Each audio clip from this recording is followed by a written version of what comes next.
अरे ए दादा, ये दादा, ये दादा, दादा दादा, ये दादा। अरे रुका दादा दादा कर रहा है भी, कुछ बोलेगा कि खाली दादा दादा कोई के ससुरा हमार माथा जनगाई दियो का बोल रहे हो? जरा बोलो तो। सुना ये दादा, एगो बात सुना ना। अरे सुना वो का बक्का में सुना। बनाओ तनी खैनी, सुना बुढ़ऊ दादा हो, बनाओ तनी खैनी।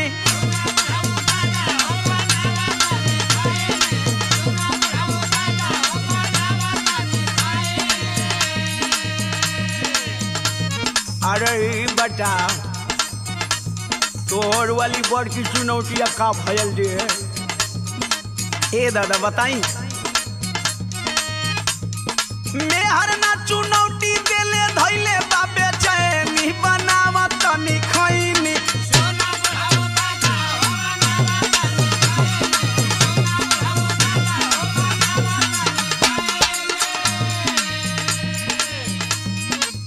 यहाँ का अर्थ हुआ हो? कुछ नहीं दादा, ले खाली हाल चल करे नहीं दादा, ढेर दिन पर भेटा है ना, कुछ नहीं कर। तू हाल चाल करत हुआ? हाँ भूलवावत हुआ हमके?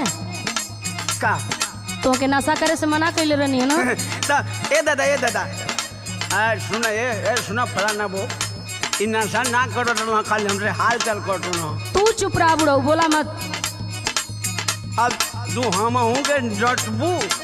अरे सुना पहले इनकर हाल सुना। सुना। बिगाड़ लिखले दासा, करही में नशा हो, बिगाड़ लिखले दासा।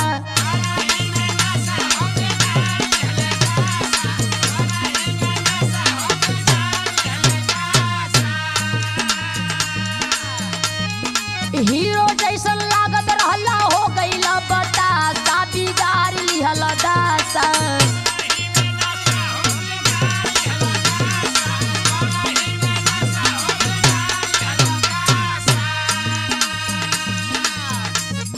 आशीर्वाद की मम्मी एगो मजबूरी बताई।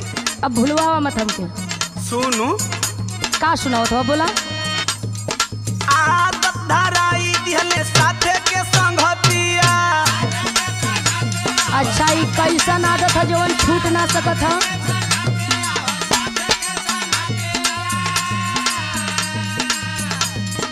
का कहीं रानी अब छूटे ना आदतिया।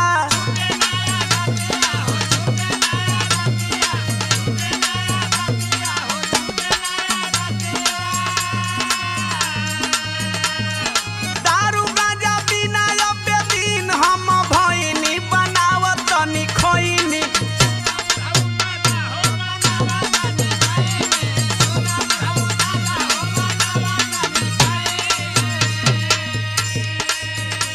सुनो, हाँ बोलो। यही नाशा के चलते घर में कतना कतना बवाल हो गई। का बवाल भइल बरे? सुनो, का सुनाओ तो।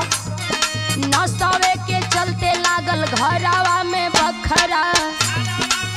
अरे ना हऊ बड़का कमाला ऐसा ना हमके अलग कर देलक। अरे ई तुम्हार गलत भरम बा।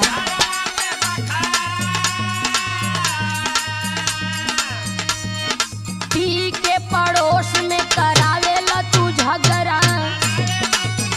अरे हाँ, और शौरम खूब झगड़ा होना हो।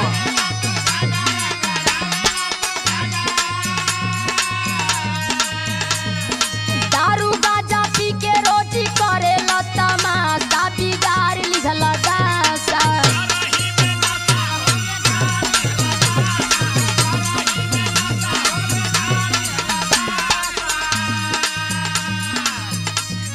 एगो बात कही। बोला। देख तू सही कहत अली, लेकिन आज भरे को हमार बात मान ले। कौन बात तहर मानी हो? सुनो। सुनावा। आज भर खाए दरानी, खा के कहीं क्रिया।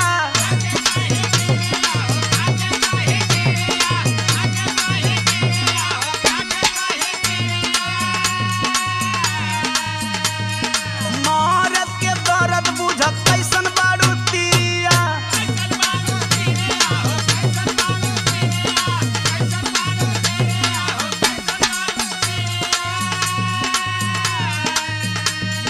तो के खूब हम बढ़िया से जाना तनी। का तू का हुआ या का करेला? अरे सुन भरोसा कर। अरे कतनी बार भरोसा कइले बानी। दे सुन अब ऐसे ना मन भी हम तो के बतावत नहीं। बतावा। हाथावा दीवानवा तोहरा माथावा पे धइनी बनावत नी खइनी।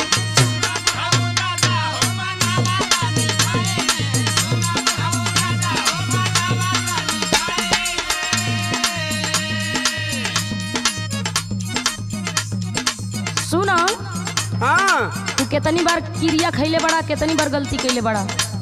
अरे अब ना करो। तोहरी बाती में हम ना आवे वाला है। का बोलता बढ़िया से रहम तोहर जानत बानी हम हो।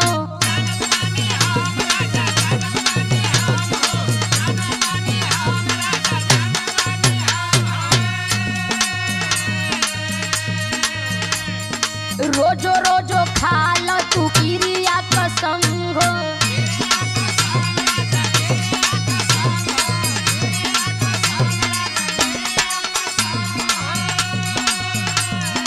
कहेली मीनाक्षी रोजी पलटेला पासा बिगाड़ ली हलदासा।